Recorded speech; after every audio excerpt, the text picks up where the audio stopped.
Roky Gerung puji Jokowi agar tak ditangkap, pengecut kepintarannya berubah jadi dungu. Pak Presiden Jokowi kan tidak menanggapi serius ungkapan Bapak terkait akan kerja aja. Seperti apa Pak tanggapan Pak Roky, Pak? Ya bagus, itu pikirannya benar, karena memang tidak ada delik di situ kan. Iya. Jadi bagus ya Pak dari pernyataan Pak Jokowi ini. Kalau diajak ngopi gimana Pak? Kalau diajak ngopi Pak Jokowi gimana Pak? Mobilnya di Klaten oke. Ya Pak. Siap. Tapi ya begitulah orang-orang yang panik gitu ya. Kayaknya Roky itu sekarang ini bener-bener panik. Karena nggak biasanya gitu. Kalau biasanya dia itu menyebutkan atau bikin kontroversi itu dia muncul dengan pembelaan yang meyakinkan. Ini sekarang dia agak down tuh, nggak tahu apa yang terjadi semalam. Pengamat politik dan akademisi Roky Gerung merespon ucapan Presiden Jokowi yang tidak ambil pusing atas sentilannya yang viral beberapa hari ini. Roky Gerung menilai dan memuji bahwa apa yang diucapkan Presiden Jokowi sudah benar, sebab Roky menilai tak ada delik pada kata yang ia ucapkan. Apa yang disampaikan Roky itu sebagai bukti bahwa ia sedang takut. Maka dari itu, ia langsung memuji pernyataan Presiden Jokowi agar tidak ditangkap. Sebelumnya, Presiden Joko Widodo menanggapi santai terkait sentilan yang diucapkan Roky Gerung kepada dirinya. Presiden Jokowi memilih fokus kerja dan menganggap sentilan terhadap dirinya sebagai masalah kecil. Presiden Jokowi bahkan hanya mengeluarkan satu kalimat ketika menanggapi potongan video Roky Gerung yang viral di media sosial. Presiden hanya menganggap itu hal kecil dan memilih kerja. Memang ya, ketika ada pihak baik dari negara ataupun dari rakyat Indonesia yang serius mau melaporkan nyinyiran mereka ke kepolisian, niscaya mereka akan ketakutan karena pada dasarnya tidak ada seorang pun yang berani berhadapan dengan hukum pidana ketika mereka atau kita sadar bahwa apa yang dilaporkan memenuhi unsur pasal pidananya. Terlebih jika media terlibat dan memblow up berita pelaporannya, niscaya polisi pun takkan punya banyak pilihan kecuali memproses laporan secara terbuka, dan itu yang terjadi pada Roky Gerung sekarang. Roky Gerung yang selama ini dikenal sebagai seseorang yang selalu nyinyir pada Presiden Jokowi sekarang sedang dalam kondisi ketakutan yang akut karena munculnya berita ada orang yang serius melaporkan pernyataannya yang menghina Presiden dan membuat gaduh karena berita bohongnya. Dalam ketakutannya, Roky Gerung berdalih bahwa dirinya sama sekali tidak sedang menghina Jokowi.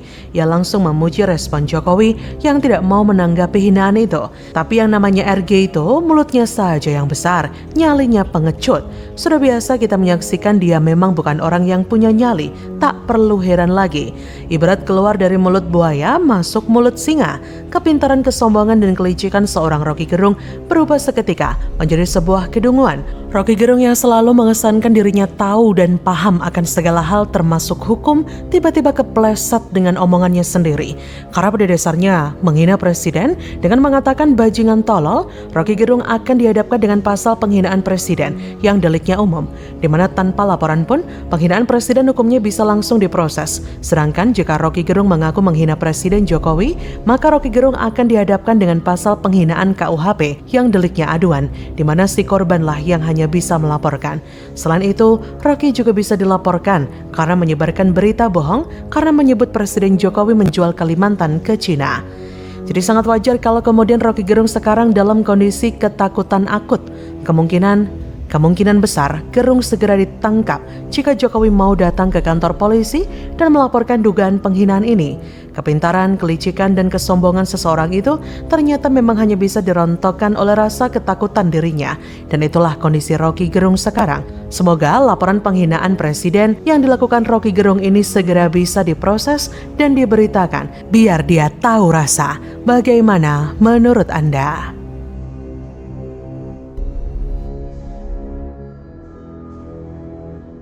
Tegas, Mahfud MD bongkar fakta Jokowi. Kalau setuju Roky Gerung bisa ditangkap, tinggal menunggu waktu. Roky siap dikandangin. Dia dulu mengadu dan yang diadukan dihukum ya. Zainal Ma'arif tuh wakil ketua DPR, dan Egy Sujana juga dihukum. Masa negara diam aja, kepala negaranya dilecehkan dan sebagainya. Saya jawab ini delik aduan dan saya tanya ke lingkungan istana, belum ada rencana mengadukan. Tetapi bisa saja delik ini berkembang ya, karena orang sudah menganggap ini masalah dan menimbulkan berbagai masalah di berbagai daerah, di medsos dan sebagainya, bisa saja berkembang ke delik aduan. Menko Polhukam Mahfud MD mengatakan belum ada rencana dari pihak istana untuk menempuh jalur hukum terkait dengan pernyataan Roky Gerung atas Presiden Jokowi. Ia mengaku mendapat banyak pertanyaan dari akademisi hingga aktivis soal sikap pemerintah terkait dengan pernyataan Roky tersebut. Mahfud pun menegaskan pasal penghinaan presiden merupakan delik aduan, jadi itu bisa diperkarakan karena masuk dalam penghinaan. Terkait penghinaan, Mahfud MD memberikan contoh pada pengalaman Presiden Susilo Bambang Yudhoyono yang melaporkan Zainal Ma'arif pada 2007 silam. Ex-wakil ketua DPR itu dilaporkan karena pernyataan yang menyebut SBY pernah menikah sebelum masuk Akmil. Tapi, Presiden Jokowi belum mengadu. Lebih lanjut, meski merupakan delik aduan, ia berpendapat kasus itu bisa saja berkembang dan diproses lebih lanjut karena orang sudah menganggap ini masalah dan menimbulkan berbagai masalah di berbagai daerah, di media sosial dan sebagainya. Jadi apa yang dilakukan oleh Roky itu bisa diadukan, terutama oleh Presiden Jokowi. Presiden Jokowi juga bisa bersikap seperti yang dilakukan SBY dengan memperkarakan orang yang memfitnahnya. Maka dari itu, Roky Gerung tinggal menunggu waktu saja, entah besok atau lusa, Presiden akan mengadukan Roky Gerung. Jika melihat dalam Kitab Undang-Undang Hukum Pidana, membagi delik aduan menjadi dua jenis, yaitu delik aduan relatif dan absolut. Pertama, delik aduan relatif. Yang dimaksud dengan delik aduan relatif adalah delik-delik yang umumnya bukan merupakan delik aduan, namun bisa berubah menjadi delik aduan apabila dilakukan oleh sanak-sanak keluarga sebagaimana ditentukan dalam pasal 367 KUHP. Dalam konteks delik aduan relatif, pengaduan diperlukan bukan untuk menuntut suatu peristiwa, melainkan orang-orang yang bersalah dalam peristiwa tersebut. Sehubungan dengan sasarannya, delik aduan relatif dapat dibelah. Kedua, delik aduan absolut. Yang dimaksud delik aduan absolut adalah delik yang selalu dapat dituntut apabila ada pengaduan. Dalam delik ini, pengaduan mutlak diperlukan untuk menuntut peristiwanya.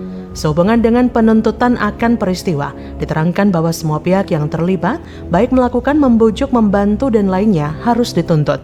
Berbeda dari penjelasan delik relatif, delik absolut tidak dapat dibelah.